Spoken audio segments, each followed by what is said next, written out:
মারা গেলেন বসিরহাটের সাংসদ হাজী নুরুল ইসলাম। মৃত্যুকালে তার বয়স হয়েছিল 61 বছর। লিভারে ক্যান্সার নিয়ে দীর্ঘদিন ধরে আক্রান্ত হয়েছিলেন তিনি। এই দিন দুপুরে নিজের বাড়িতে তিনি শেষ নিঃশ্বাস ত্যাগ করেন। 2009 সালে তৃণমূল কংগ্রেসের হয়ে বসিরহাটে দাঁড়িয়ে তিনি প্রথমবার জয়লাভ করে সাংসদ হয়েছিলেন। 2014 সালে জঙ্গিপুরে দাঁড়িয়ে তিনি হেরে যান। 2016 সালে তিনি আবার হাড়োয়া বিধানসভার বিধায়ক হন। 2021 সালে হাড়োয়া বিধানসভা থেকে দ্বিতীয়বারের জন্য জয়লাভ করেন হাজী নুরুল ইসলাম। 2024 সালে বসিরহাট লোকসভা কেন্দ্র থেকে প্রতিদ্বন্দ্বিতা করে জয়লাভ করেন হাজী নুরুল ইসলাম। নির্বাচনে দাঁড়ানোর পর থেকে তাকে অসুস্থজনিত কারণে বেশ কয়েকবার হাসপাতালে যেতে হয়।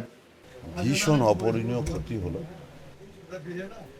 যে ক্ষতি পূরণের কোনো সুযোগ নেই। ও এমএলএ না এমপি, আমি এমএলএ না সভাধিপতি, এটা ইম্যাটেরিয়াল আমাদের কাছে। ছোটবেলার বন্ধু এবং ওর সাথে আমার পরিচয় 1996 সাল থেকে।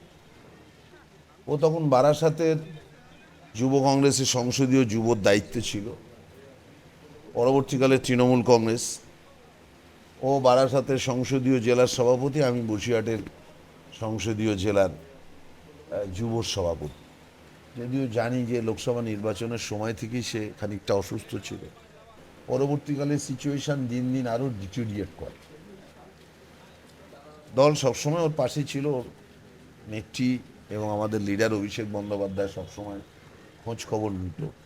স্থানীয় পর্যায়ে বিশেষত ওর বন্ধু ছিল নুরুল হক, বিশেষ বন্ধু। অত্যন্ত দুঃখের, অত্যন্ত কষ্টের,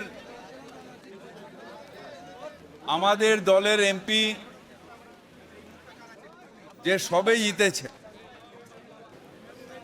আজকে আমাদের ছেড়ে চলে গেল। দীর্ঘদিন ধরে ওরা পার্টির সাথে আছে, আমরা একসাথে কাজ করছি।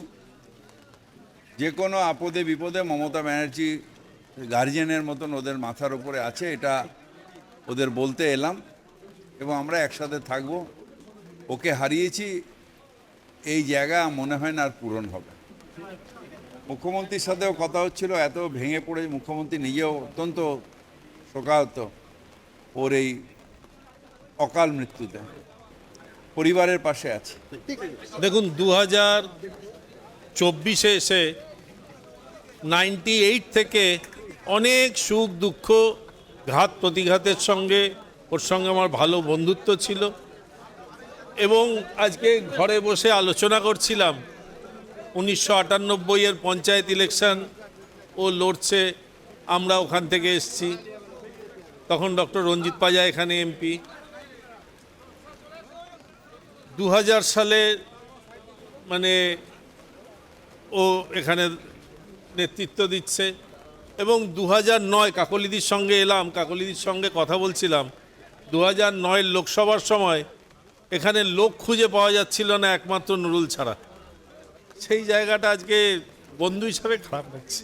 আর ঠিক কী হয়েছিল, একটু সমস্যা ছিল। আমরা কয়েকবার ভর্তি করেছিলাম বেসরকারি, এতে বলা হয়েছিল যে নিউমোনিয়া টাইপের আছে, আর চেস্টে পেন এই ধরনের কিছু হতো।